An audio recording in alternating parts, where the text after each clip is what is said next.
Olá, sejam todos muito bem-vindos para mais um podcast, é o Pódio Máquinas, esse podcast voltado exclusivamente para o mundo da mecanização agrícola, feito aqui pela equipe do Marcas e Máquinas. Vamos lá, vamos começar, porque eu tenho aqui os convidados já aqui na minha frente para eu apresentar.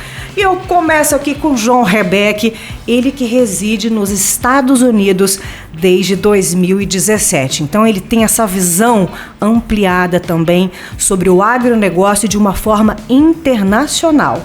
Rafael Esperotto, esse é gaúcho também, Rafael? Gaúcho, reside em Porto Alegre, sócio da Ag4Up, advogado brasileiro, especialista em Direito Internacional e Direito para o Agronegócio pelo Instituto de Ensino e Pesquisa, o INSPER. Ag4Up, um nome que desperta curiosidade. Poderia contar um pouquinho, então, sobre essa história da empresa e o que envolveu, né? O que motivou a se especializar em consultoria voltada para o agronegócio?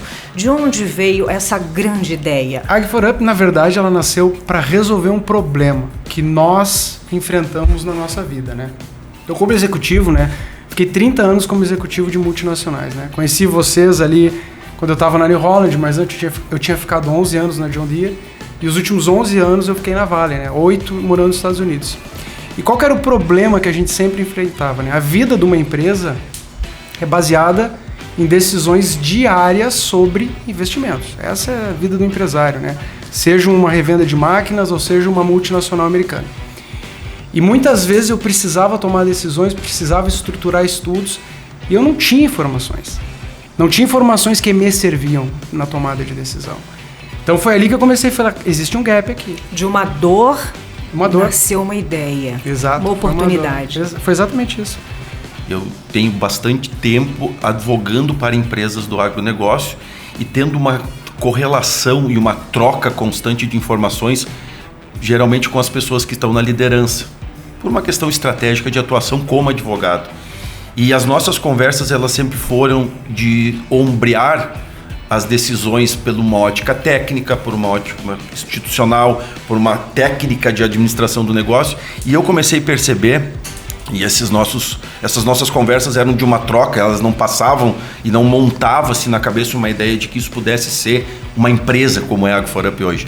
Mas, de fato, a necessidade foi tatuando na gente esse DNA de solução. Hoje, para você ter uma ideia, nós monitoramos 53 empresas de capital aberto no mundo. Tá?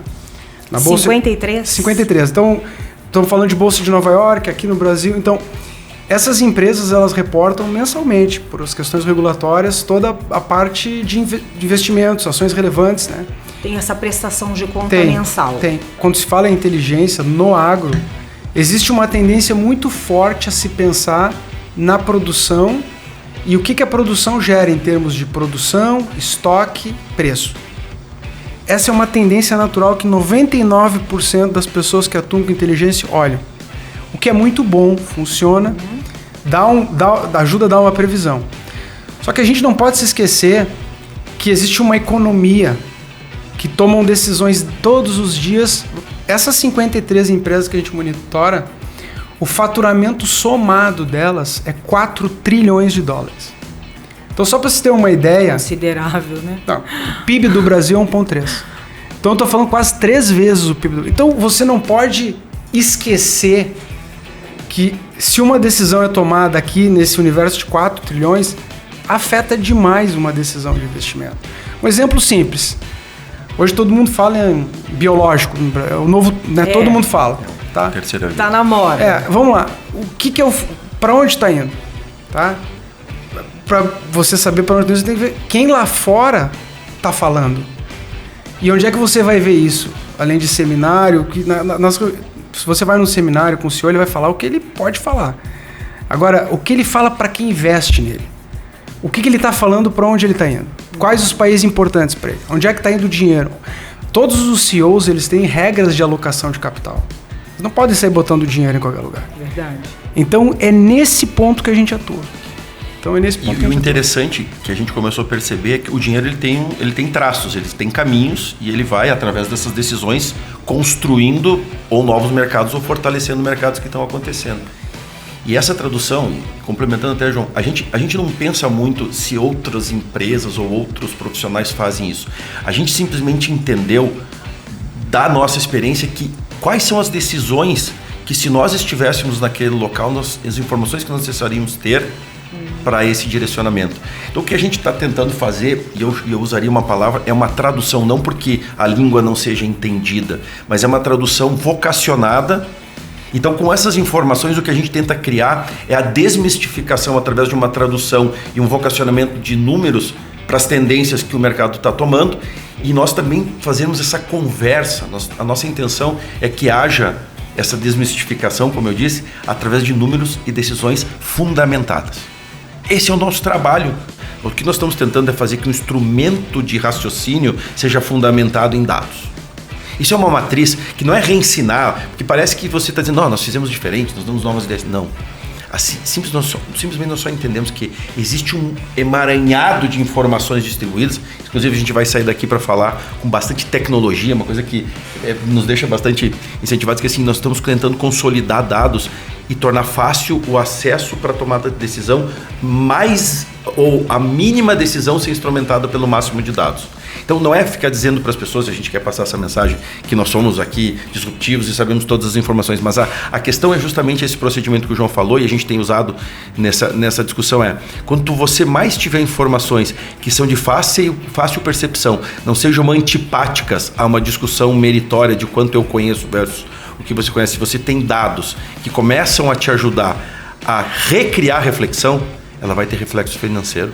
Falamos bastante de conteúdo, mas agora vamos para a parte pessoal também de cada um, que é o que também é o diferencial da Ag4Up, essa bagagem que vocês trazem de outros locais, de outros tempos. Momento memória começando. A nossa produção pediu para vocês trazerem um item pessoal que representasse algo importante ou uma parte da história da sua vida, ou no turismo, enfim, algo que seja especial para você. Eu trouxe aqui um brochezinho, né? Esse brochezinho aqui é um brochezinho, não sei se dá para ver. Primeiro põe assim na mão. Assim, sim, na mão? Sim. Aí. Esse aqui é um brochezinho que eu ganhei do meu instrutor de aviação dos Estados Unidos, quando ele me certificou no Piper Arrow, que era o avião que eu voava lá nos Estados Unidos, que é um curisco aqui no Brasil. Aqui no Brasil a gente chama de curisco. E foi um avião que foi importantíssimo para mim, porque primeiro que eu aprendi a voar, eu voei muito nele, né? Então para mim foi um desafio muito grande, porque aprender a voar já é um desafio. Aprender a voar em língua inglesa é outro desafio. E voar eu descobri que era um sonho represado que eu tinha assim desde a minha infância. Desde menino? Desde menino. Eu descobri que gostava de olhar. Aí depois, né, fui descobrir acessando outras coisas em mim que realmente eu tinha aquele sonho represado. Eu trouxe uma simbologia para mim, que é o meu costume, o meu terno. Por que eu trouxe isso? E por que eu estou aqui, talvez não tão vestido igualmente ao João, para a gente parecer que está igual, porque a gente é diferente. E eu trago esse elemento porque eu tenho muito orgulho dessa conquista de ter sido advogado. Então, se eu trouxesse um elemento, talvez eu estaria limitando a minha história. Então, o dia que eu consegui usar esse casaco como advogado e realizar o sonho que eu tinha lá atrás, talvez meu pai nem saiba disso, se ele estiver ouvindo ele vai descobrir, eu já olhava os códigos, que meu pai é advogado, eu já olhava os códigos de quando ele estudava, quando levava um trabalho para casa, e aquilo já me chamava a atenção. E quando eu fui ser, dentre tantas coisas, fui ser estagiário no fórum da cidade que eu nasci, eu lembro muito bem de uma imagem de um advogado chegando bem arrumado, muito bem perfumado, e do prazer que eu tive de atender ele, da educação que ele teve e daquela imagem que ficou para mim de que ele se vestiu para prestigiar aquele momento. Então, o que eu trago como meu objeto pessoal é o quanto eu quero dedicar do meu melhor, da minha melhor imagem, é estar vestido, é estar preparado, é estar com o jaleco, é estar vestido da botina, enfim. Esta foi a vestimenta que coube para mim na história da minha profissão, para dizer que eu gosto tanto do que eu faço, que isso não é trabalho. Parece bonito, né? Mas de fato, a gente na Ag4Up tem se percebido trabalhando muito fora de hora, porque é prazer. A mensagem que eu queria deixar é que nós acreditamos no agronegócio. Nós queremos dedicar o tempo que talvez nós furtamos da nossa família para pensar nesse mercado. Não é porque a gente simplesmente entende que ele seja rentável, é porque a gente entende que ele tem um campo para muitas ideias e para muito desenvolvimento. Nós estamos definitivamente dispostos a fazer muito bem feito o nosso trabalho. Então, se alguém tiver curiosidade, que divida com a gente um café, um chimarrão, um bolo, que a gente vai dar o nosso hiperfoco para eles. E eu endosso o que o Rafael falou. Então, nós construímos essa empresa para ajudar investimentos no agro. Contem com a gente, entrem no nosso site, entrem em contato que a gente dá mais informações.